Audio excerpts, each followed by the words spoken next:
Hello viewers, নমস্কার, আদাব। খনার রান্নাঘরে সবাইকে স্বাগতম। আজকে আমি আপনাদের তৈরি করে দেখাবো ক্যারামেল রসমালাই। আশা করি প্রতিবারের মতো এইবারও রেসিপিটা আপনাদের অনেক ভালো লাগবে। ভালো লাগলে প্লিজ আমার চ্যানেলটি সাবস্ক্রাইব করে পাশে থাকা বেল বাটনটা ক্লিক করে রাখবেন। যদি বেল বাটন ক্লিক করা থাকে তাহলে যে কোনো ভিডিও আপলোড করা মাত্রই আপনার কাছে নোটিফিকেশন চলে যাবে। চলুন তাহলে কথা না বাড়িয়ে রেসিপিটা শুরু করা যাক। আজকে যেহেতু আমি ছানা দিয়ে রসমালাইটা তৈরি করব, তাই এখানে 200 গ্রামের মতো ছানা নিয়েছি। দুধ থেকে কিভাবে পারফেক্ট ছানা তৈরি করতে হয় সেই রেসিপিটা দেখতে চাইলে ভিডিওর ডেসক্রিপশন বক্সে লিংক দেওয়া থাকবে, দেখে নিতে পারেন। ছানাগুলো এইভাবে হাত দিয়ে ভালোভাবে মুথে নিতে হবে। আপনারা আমার হাতের দিকে লক্ষ্য করলেই বুঝতে পারবেন আমি কিভাবে ছানাগুলো মুথে নিচ্ছি। এইভাবে 4 থেকে 5 মিনিট মুথে নিব।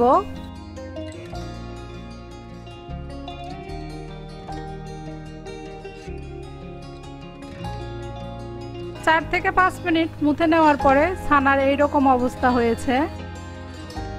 এবার বাকি উপকরণগুলো দিয়ে দিব।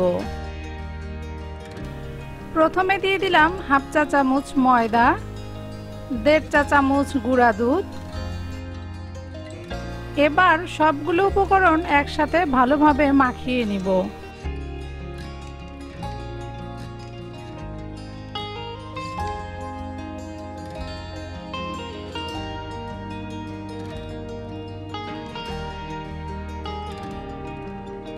ভালোভাবে মাখিয়ে নেওয়া হয়ে গেছে। এবার এই ছানার ডো থেকে ছোট একটু করে ডো নিয়ে মিষ্টিটা তৈরি করে নিব। প্রথমটা আপনাদের বোঝার সুবিধার জন্য একটু সময় নিয়ে দেখিয়ে দিচ্ছি। এইভাবে হাত দিয়ে ঘুরিয়ে ঘুরিয়ে মিষ্টিটা তৈরি করে নিতে হবে।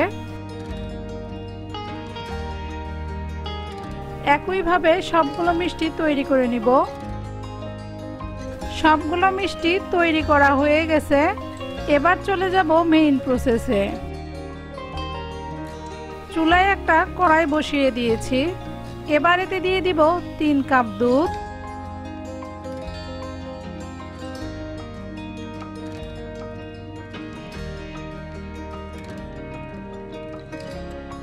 দুধগুলো হালকা করে ফুটিয়ে নিব। এরপরে দিয়েছি 2টা তেজপাতা। এবার তৈরি করা মিষ্টিগুলো দিয়ে দিব। মিষ্টিগুলো দেওয়ার পরে একটা ঢাকনা দিয়ে ঢেকে দিব। ঢেকে দিয়ে চুলার আঁচটা মিডিয়াম টু লো হিটে রেখে 10 থেকে 12 মিনিট মিষ্টিগুলো সিদ্ধ করে নিব। মাঝে মধ্যে এইভাবে একটু নেড়ে চেড়ে দিতে হবে যেন নিচে লেগে না যায়।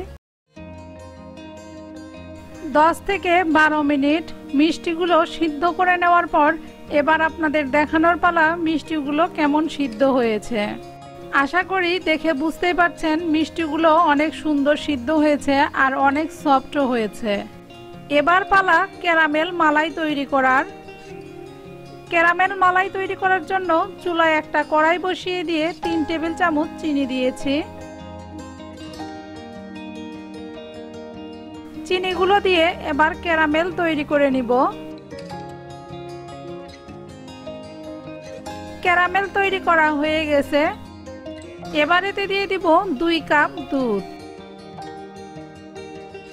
চুলার আঁচ হাই হিটে রেখে দুধগুলো এবার ঘন করে জাল করে নিব। দুধগুলো জাল করে নেওয়ার পর যখন অর্ধেক হয়ে আসবে তখন এতে লিকুইড দুধের সাথে গুঁড়া দুধ মিশিয়ে এতে দিয়ে দিব।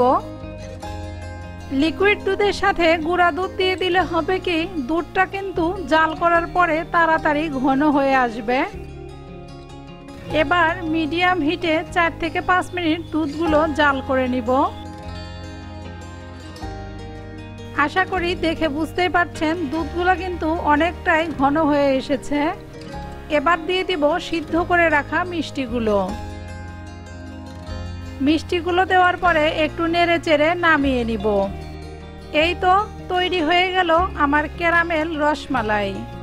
আমার এই ক্যারামেল রসমালাই আপনাদের কেমন লাগলো অবশ্যই কমেন্টস করে জানাবেন।